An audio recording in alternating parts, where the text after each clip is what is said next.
चिड़िया का घोंसला जंगल के उस हिस्से में था जहाँ एक गंदा तालाब था। वहाँ हमेशा बदबू आती रहती थी। उसके बच्चे कुकू और गुड़िया घोंसले में मुंह सिकोड़े बैठे थे। मम्मा, यहाँ कितनी गंदी बू आ रही है। मुझसे सांस नहीं ली जाती। हाँ मम्मा, इस बदबू के कारण कोई दोस्त भी यहाँ खेलने नहीं आता। मेरे प्यारे बच्चों कुकू और गुड़िया, मैं तुम्हारी तकलीफ समझती हूँ। ये बदबू सच में असहनीय है और मुझे बहुत दुख होता है कि तुम ऐसी जगह रहने को मजबूर हो। काश मैं इस बदबू से तुम्हें बचा पाती, लेकिन मैं क्या करूँ? इस वक्त एक नया साफ सुथरा घोंसला बनाने के लिए मैं चाह कर भी जंगल से एक तिनका भी नहीं ला सकती। क्यों मम्मा? जंगल में तो बहुत तिनके हैं। बेटा, अब वो तिनके हमारे नहीं, जिस लालची कालू कौवे ने खुद को जंगल का ठेकेदार घोषित कर दिया है। उसने जंगल की हर घास और लकड़ी पर कब्जा कर लिया है। अब वो एक एक तिनका दानों के बदले बेचता है और मेरे पास तो उसे देने के लिए दाने भी नहीं है। रानो चिड़िया उदास होकर अपने बच्चों को जंगल के उस पार एक किसान और उसकी पत्नी अपने गुलाब के खेत में सूखे पौधों को छांट रहे थे।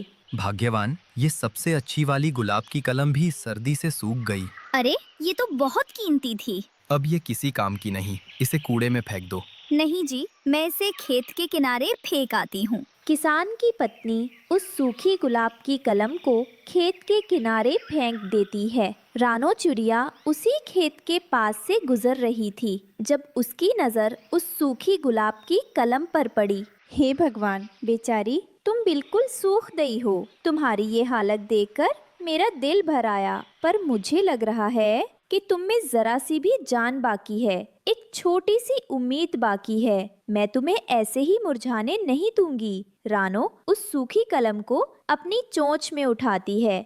हाँ, मैं यही करूंगी। मैं तुम्हें अपने बदबूदार घोंसले के पास की साफ जमीन पर लगा दूंगी। शायद मेरी थोड़ी सी सेवा, थोड़ी सी मेहनत और रोज का प्यार भरा पानी तुम्हें फिर से हरा भरा कर दे। मुझे उम्मीद है तुम फिर से जी उठोगी।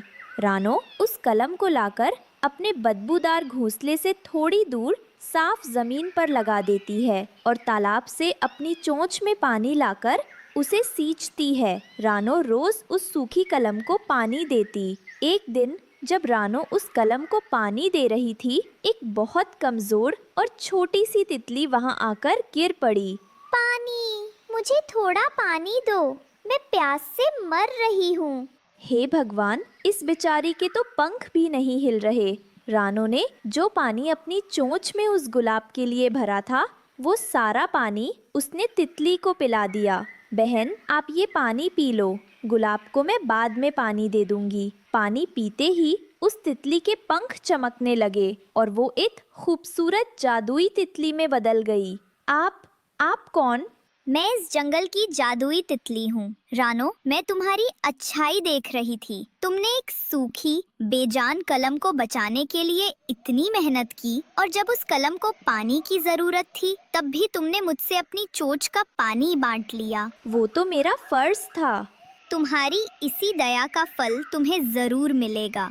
जादुई तितली उड़कर उस सूखी गुलाब की कलम पर बैठ गई। जैसे ही तितली ने सूखी कलम को छुआ, एक चमत्कार हुआ। वो कलम तेजी से बढ़ने लगी। उसकी टहनियाँ आपस में गुथकर एक सुंदर मजबूत गुलाब के घर में बदल गईं। मम्मा, देखो!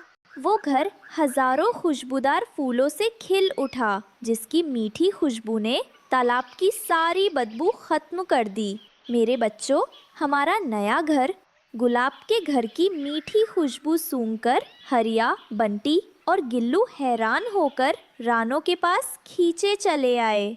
रानो दीदी, ये अद्भुत खुशबू कहाँ से? तीनों की नज़र उस खूबसूरत गुलाब के घर पर पड़ती है और वे अवाक रह जाते हैं। अरे बाप रे, रानो बहन, ये तो चमत्कार है। ये घर तो तिनकों से ज्यादा मजबूत और फूलों से ज्यादा नरम है। ये सब उस जादुई तितली की कृपा है भैया।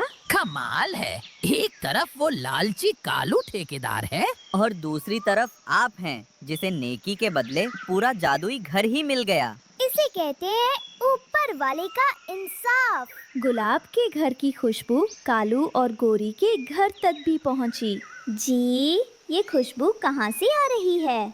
अरे ये रानो, उसने गुलाब का महल बना लिया। हमें भी ऐसा ही घर चाहिए। हम उस बदबूदार घोंसले में नहीं रहेंगे। मैं समझ गया, ये सब उस इंसानी खेत के गुलाबों का कमाल है। रात में कालू और गोरी ने लालच में इंसानी खेत से किसान के सबसे अच्छे ताजे गुलाब के पौधे चुरा लिए और उन्हें अपने घर के ऊपर लगा दिया।